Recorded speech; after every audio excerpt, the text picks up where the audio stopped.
Bobcats, to another edition of From the Field to the Fans. I'm your host, Odus Evbagharu, and with me, as always, our sports editor, Quixem Ramirez. How's your day going?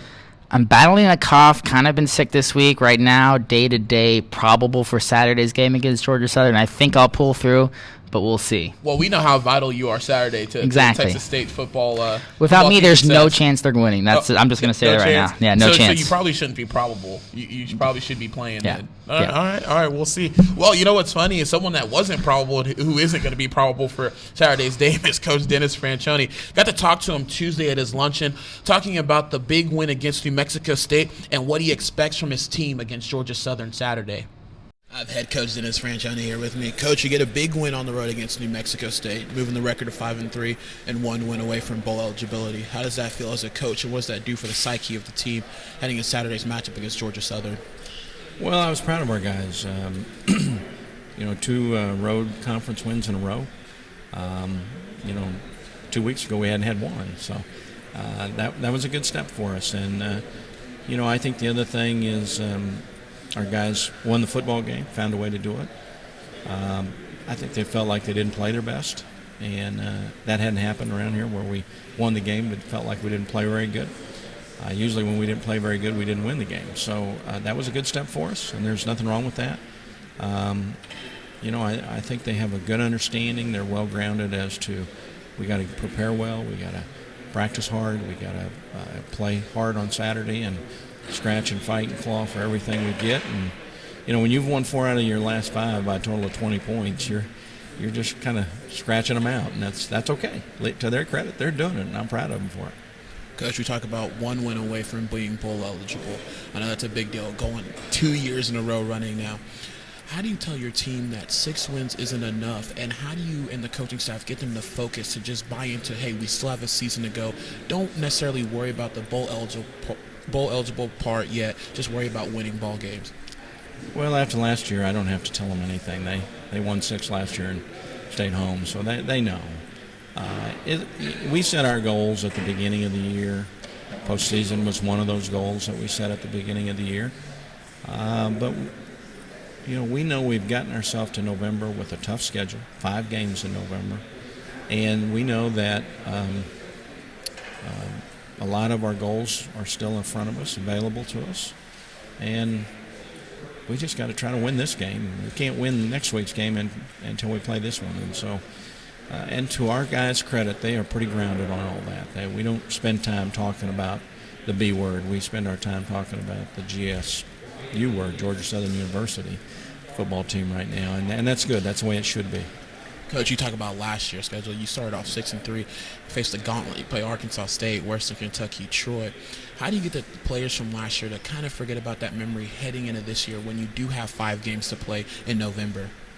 I'm not sure they need to forget about last year. I think they need to learn from last year. And they know that we've gotten ourselves to November. We talked about this schedule, clear back in July and August, that it was going to be a challenge in November. And they know where they're at. They know what teams are going to play. By the same token, we beat South Alabama last year. It was a tough, hard-fought game. We had to score late to be able to do it. And we struggled against Arkansas State, but it was 35-21. We hung in there for a long time, and we didn't play Georgia Southern. This is the undefeated team in the conference. So you learn from those things. You draw from them. I think they are what they are, and we're trying to fight hard now to take the next step and get closer in our 3rd year now in FBS football to being able to get to that. Top 3 or 4 teams in the conference, and right now we get to find out here in the next 2 or 3 weeks.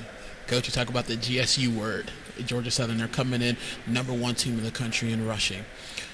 And I know they run their triple option out of the gun, but do you go back to the game tape like Navy to kind of study some of the things that went wrong in that game, try to improve on the Georgia Southern game, or do you just watch Georgia Southern as a whole and the other teams and the other games that they've played this season?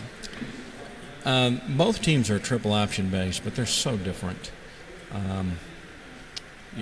With Navy, you had to be ready for it to go either direction, That was really all you had to worry about defending was the various ways they ran the triple and things like that.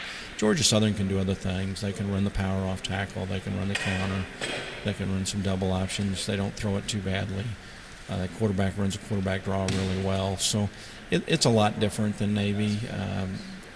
The only thing you mentioned in the same breath about both of them is triple option. Head coach Dennis Franchione there.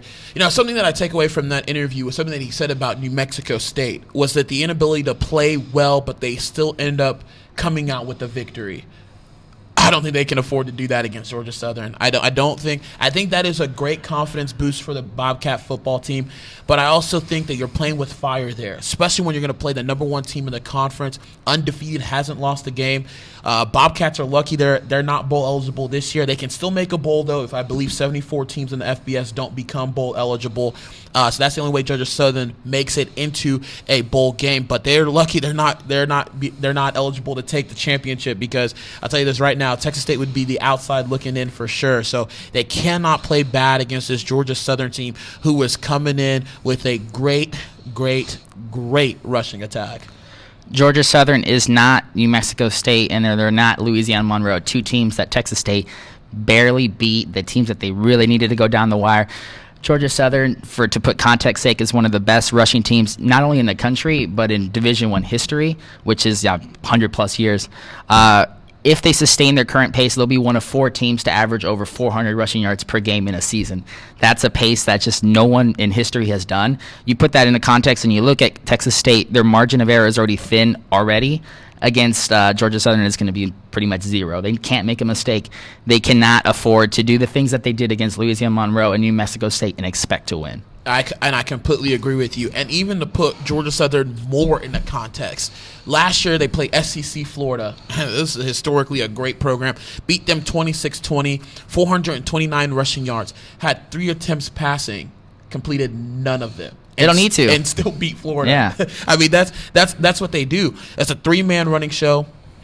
In my eyes, I know you'll have another person, but 3-man running show. It starts with running back Matt Breida, sophomore running back, leading the conference with 122.7 yards per game on the ground. Number 6 in the conference, sophomore quarterback Kevin Ellison, 96.6 yards per game. He has 11 touchdowns. And then rounding out the top 10, L.A. Ramsby, freshman running back, 62.9 yards per game on the ground, 9 touchdowns.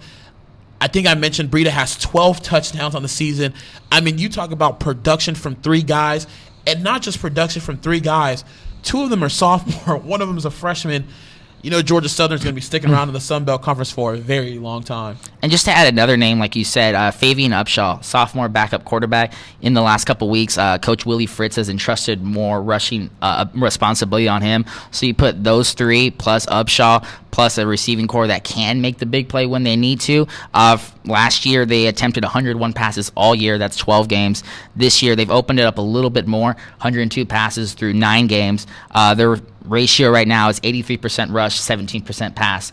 When they do pass, they've been getting 9.5 yards per attempt, so they're a very dynamic team when they need to be. And just the way they do it is they're a shotgun team, like you said in the interview, triple option zone blocking. Very unique combination to attack, defend, and so far it's working at a historically great rate. Yeah, and for those that may not know, you look at the Navy game, just like Coach Fran said in the interview, it's different. It's a different team. It's a different type of rushing because they do it out of the gun. They still use the triple option, but it's a lot of misdirection, and the zone blocking scheme is important because when you do that zone blocking scheme, that's how they kill you on the play action. That's how they're getting that 9.5 And their offensive line is very experienced. Yeah, they have, I think, 4 upperclassmen, so that's also helping them out there, too. Yeah, and that zone blocking scheme, that play action, as soon as you come out of the angle, that play action is there, and then boom, that's how you get that 9.5 yards per gain rushing. It's going to be very vital for the Bobcats to be alert. They've had, they've played games where you're looking at teams that come in that struggle running the ball,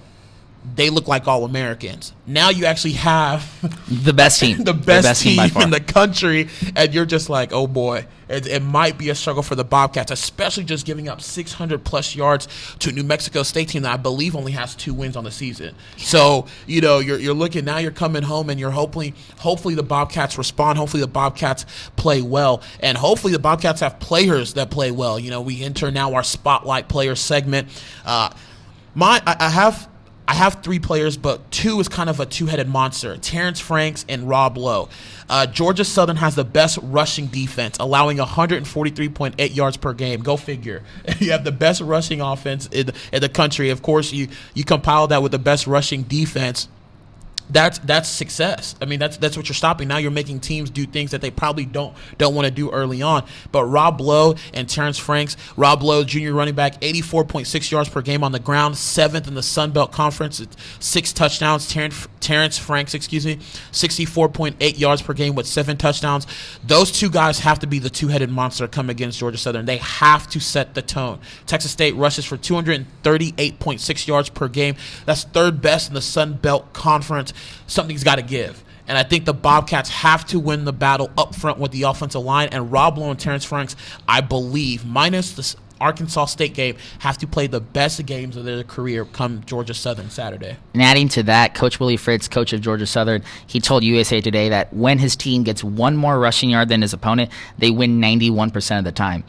Those 2, really important. A guy that's going to stop that run defense, ideally, David Mayo, senior linebacker, the man in the middle, the guy who flies all over the field. They're going to need him. They haven't faced a team quite like this season and probably for a while. So David Mayo, man in the middle, going to be taking charge, getting Breida, Upshaw, Ellison, Ramsey under check. That's his responsibility for this game. Yeah, and he's the guy to do it. Leading the nation, I still believe in tackles, total tackles, and tackles per game at 15.3. He's the guy to do it, but he's going to need some help. And I think he's got to look at senior Colby Targan, safety, 3rd on team with 50 tackles behind Odiari, who's 2nd. Georgia Southern, it's obvious, best rushing attack in the country. And usually I think the Bobcats, part of the game plan is that they're going to try to stack the box against Georgia Southern. You're going to have to kind of stop that rushing attack because Georgia Southern is going to want to run the ball, especially on the road. So Colby Targan is going to definitely have to help out David Mayo. And it's not to single out any players on defense because obviously football is a team game. But these 2 have to lead the charge so that way everybody else can respond and follow suit. My second player would be Bradley Miller. He leads the team in receptions. He's the safety valve for Tyler Jones. For them to have any success, because typically Georgia Southern comes out and plays really well early, they're going to need Bradley Miller to open up the middle of the field. That way Ben Ija and Japhus Gaines can have the flanks on the edges. Bradley Miller right in the middle, another guy, going to be really important. Yeah, and I believe all the skill position on offense, it's time for them to step up. This game, Tyler Jones cannot do this by himself. He needs when you're playing an undefeated team in conference, you need all the help that you can get. If Tyler Jones has a Heisman moment, great. But Ben Ija, Japhus Gaines, CJ Best, they got to step up. They got to help out their guy. They got to help out their quarterback, and hopefully they can do that. And, one way they can do that is hopefully the defense can stop Georgia Southern as we go into by the numbers. First number is obvious, 404.2 yards average per game on the ground, according to ESPN. Ooh, when you look at a team that's averaging 400+ yards, you're thinking to yourself, it's going to be a long Saturday. 600 yards in one game already this season, so I mean that's just insane. My first number would be 4. As I said earlier in the podcast, there's only been 4 Division I teams to average over 400 rushing yards in a season. Just that number alone just puts everything into context, really. Yeah, what the Bobcats are going to face this season, too, as well. Definitely agree with that. Other number is 2. That's number of losses at home this season. They call it home field advantage for a reason. They beat Arkansas Pine Bluff 0-65, okay, FCS team, but they struggled against Idaho at home, homecoming 30-35. And the last 2 big games they had at home against Navy lose 21-35, and then the stinker on ESPN2 against Lafayette 10-34. Bobcats have got to use home field advantage to their advantage. You can't lose games like this at home. There's a reason why you're playing at home. There's a reason why they call it advantage. So have to take advantage of that opportunity. Hopefully the Bobcats can do that. I don't think they will, but 2 losses at home has got to pick it up. second number would be 144. That's how many points Georgia Southern has outscored their opponents in the first and third quarters combined. That number, they start the first half really well. They start the second half really well, and they put the defense in a position where they're trailing, and then that's when the running game can really put them behind on their heels and really take advantage. That's the key. Playing them, making sure they don't start off well, and then going from there. Yeah, and that's going to be key. The way we've been talking about the show and the way Quixem's been talking, it doesn't look like you're picking Texas State to win. No, I am not. I think I'm going Georgia Southern 45, Texas State 31. There's some variability. I think there's a chance that Texas State wins, but I think it's a very, very slim chance. There's always a chance for everybody to win. When Alabama plays Arkansas Pine Bluff has a chance to win, but guess what? They're not going to win. So Texas State isn't winning either. To be the first time all year I'm picking against them. They just cannot stop that rushing attack. When you allow New Mexico State to get 600 yards total offense, that doesn't give me any hope that Texas State can stop them. I think Georgia Southern, they get their average number one scoring offense in the Sun Belt Conference too as well, 44.5. I believe they'll achieve that. They'll get 45, and Texas State 35. I think Texas State will be able to put some points up on the board, but it's not going to be enough come Saturday, and Texas State is going to fall to 5-4 against 5-4 for the season and lose to Georgia Southern. Well, you got any final thoughts? It's early, but the Sun Belt Conference Championship is on the line already. If Georgia Southern wins and Lafayette loses, they clinch a share of the co-championship. And if Texas State wins and Lafayette loses, they move up in the ranks. So, I mean, very important conference implications for this game. Yeah. For me, home field advantage. When you play Navy, you play Lafayette, you came out slow. You can't come out slow against Georgia Southern. There can't be penalties. There can't be plays from the second play of the game. You're giving up a big touchdown. You cannot let Georgia Southern come in, dictate the action, and have momentum early on like they did against Navy and Lafayette. So Texas State has got to figure it out with these slow starts at home and has to use home field advantage to their advantage. That's the key to me and staying disciplined. I think that's what the Bobcats have to do. If you have any questions for us, you can leave them at theuniversitystar.com or any comments. You can also tweet at us at UniversityStar or at @UStar_sports using the hashtag #FieldToFans. And you know what? I'll even give Quixem a personal shout out. If you have any questions for Quixem, tweet him at his personal Twitter account at Quixem, and then for me it's at Odus_outputs using the hashtag #FieldToFans. For Quixem Ramirez, and I hope you feel better too. You know, you're gonna have to big key to the game. My health, game, right? Yes. Yeah. For Quixem Ramirez, I am Odus Evbagharu, and like I always tell you guys, we'll see you next time. Bye.